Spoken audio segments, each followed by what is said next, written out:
recente conflito entre Israel e o Irã levantou mais uma vez a discussão em torno dos programas de energia nuclear. Israel atacou o Irã alegando avanços na produção de armas nucleares no país rival.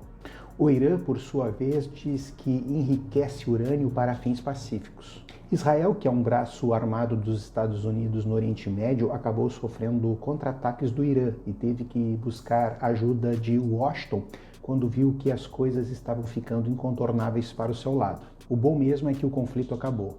Esse conflito me fez ler o livro O que é Política Nuclear, do jornalista Ricardo Arndt, livro que achei recentemente nos saldos de um sebo e que, embora tenha sido publicado em 1985 e pareça um livro datado, desde que foi escrito ainda no contexto da Guerra Fria e antes de acidentes como o de Chernobyl e o de Goiânia, traz questões fundamentais e que parecem permanentes sobre o uso da energia nuclear. O jornalista fala em seu livro que o setor nuclear serve tanto à concentração de capital quanto ao exercício de poder, alimenta interesses geopolíticos e incita corridas armamentistas. Como se não bastasse, o setor nuclear ainda se presta ao confronto ideológico e carrega consigo um significado simbólico sem igual.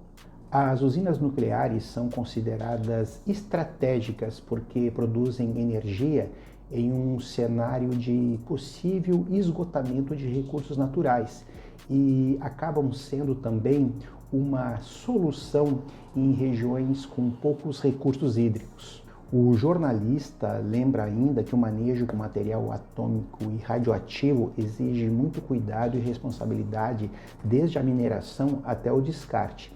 Nessa esteira, até já se discutiu a possibilidade de um novo desdobramento neocolonial em relação aos lugares onde seriam depositados os lixos radioativos. A Argentina, por exemplo, no passado, já pensou em oferecer o seu território para o armazenamento de resíduos de outras nações, mas parece que isso não se concretizou, ainda bem. O autor aponta que há uma relação direta entre o número de usinas atômicas e a proliferação de armas nucleares. O autor chama a atenção para a absurda destinação de recursos financeiros para a produção de armas nucleares em prejuízo das áreas sociais. Destaca também que a ideia central dos armamentos nucleares é a dissuasão, ou seja, desencorajar o adversário de tomar alguma decisão ou usar seus próprios recursos atômicos. É destacado no livro que a indústria bélica americana depende de grandes contratos com o governo, o que nos faz refletir sobre a justificativa de todo esse investimento e como se dá toda essa renovação tecnológica. Não será com a promoção de novas guerras? Vejam o que escreve o autor. Essa proximidade peculiar entre o Estado e o complexo industrial militar que fundamenta a ideologia do Estado beligerante.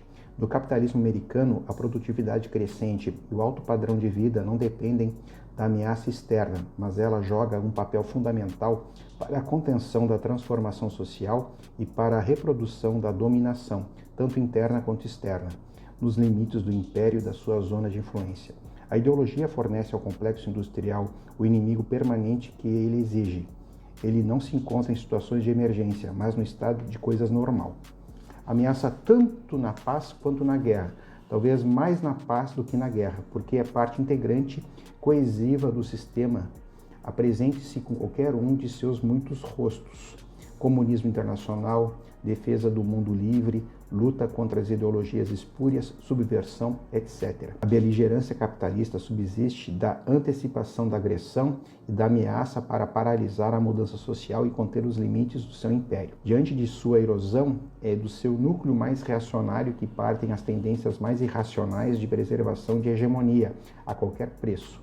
inclusive aquelas que, em nome da ideologia, parecem dispostas ao sacrifício coletivo. A sociedade americana é uma sociedade de pluralismo subjugado, onde os sistemas de poder que se contrabalançam não são equilibrados, onde determinados núcleos, como o complexo industrial, militar e o Estado, exercem um peso muito mais determinante do que outros. O livro não deixa de lembrar também os ataques americanos em 1945, durante a Segunda Guerra Mundial, às cidades de Hiroshima e Nagasaki, no Japão. As vítimas sobreviventes desses ataques nos anos seguintes só casavam entre si, devido à alta possibilidade de haver, por conta das sequelas da radiação, uma descendência com problemas genéticos. Esse grupo social era estigmatizado. Esses sobreviventes eram vistos como objeto de pesquisas, inclusive os seus descendentes, e eram marcados pelo alto índice de desemprego, demissões e baixa qualificação profissional, sendo que muitas dessas vítimas nunca mais recuperaram seu equilíbrio emocional. A questão ambiental também é importante no que concerne à política nuclear. Acidentes e o manejo irresponsável de material radioativo podem causar contaminação do ar, do solo, de reservatórios e de rios. Isso comprometeria a produção de alimentos, a pesca, a fauna e a flora nas áreas atingidas. Essa catástrofe ambiental poderia provocar o desabastecimento de comida e novas ondas de refugiados. O Brasil, como muitos outros países da América Latina e do Caribe, é signatário do Tratado de Tlatelolco. Esse tratado proíbe o teste, o uso, a manufatura, a aquisição, a instalação, o armazenamento e quaisquer formas de possessão de armas nucleares nos territórios dos países signatários, ressalvando o uso pacífico da energia nuclear, como, por exemplo, a produção de energia elétrica e o uso no campo da medicina.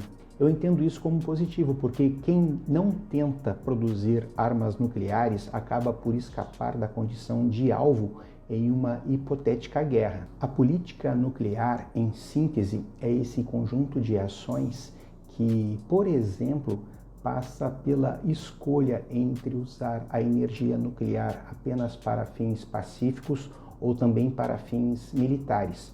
Trata da regulamentação de todo o manejo de materiais atômicos e radioativos. Passa pelo financiamento ou não de programas nucleares, pelos altos custos, pelos altos investimentos por parte dos governos, dos estados, em prejuízo muitas vezes de outras áreas mais importantes. Passa pela preocupação com o descarte de resíduos radioativos, pela preocupação social e ambiental, pela diplomacia necessária para lidar com tensões advindas de programas nucleares e muitas outras questões.